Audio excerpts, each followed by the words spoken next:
Hello, this is Cinema 4D Quick Tips, and today we will show you how to make one object rotate around another, or in other words, how to launch a satellite using an attractor and dynamics. Create a sphere, go to the Object tab and increase the radius to 500 centimeters. Zoom out the default camera and rotate and pan it so that the Z-axis is directed away from us.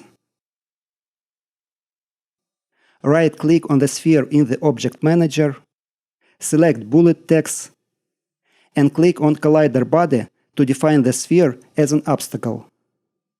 Create another sphere, rename it to Satellite,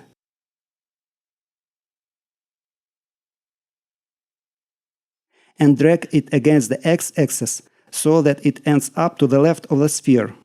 To ensure that all of us have a satellite in the same position, let's go to the Coordinate tab of the satellite and set the px property to -1000.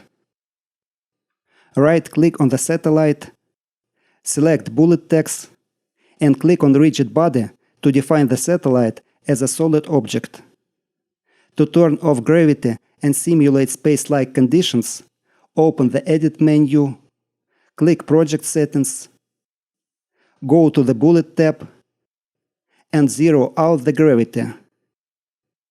Create an attractor by opening the Simulate menu, selecting Forces, and clicking on Attractor. Make sure that the center of the attractor coincides with the center of the sphere.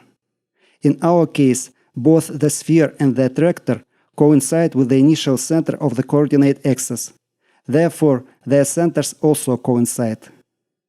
Go to the Object tab of the attractor object and increase the strength to 15,000.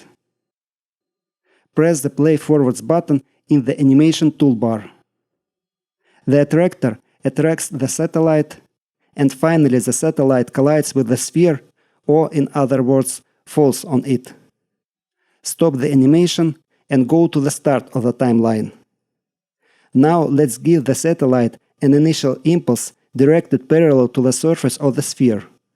For this, select the dynamic body expression to the right of the satellite in the Object Manager, go to the Dynamics tab, check the Custom Initial Velocity box, set the initial linear velocity along the y-axis, let's say to 500 centimeters. Go to the Force tab and zero out the linear and angular damping, so that the speed of our satellite does not slow down. Extend the timeline to 1000 frames and press the Play Forwards button. Our satellite eventually fell to the sphere. Stop the animation and go to the start of the timeline. Go to the Dynamics tab of the Dynamics body expression and increase the initial linear velocity along the y-axis to 800 centimeters. Let's test the animation. Our satellite has left the sphere's orbit and flown away into the outer space. Stop the animation and go to the start. Set the initial linear velocity to 600 centimeters. And press the Play Forwards button.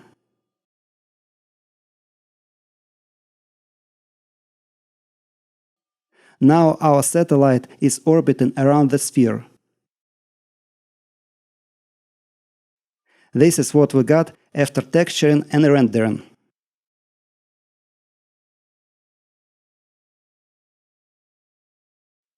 Thank you for your attention, subscribe to the channel and put your finger up.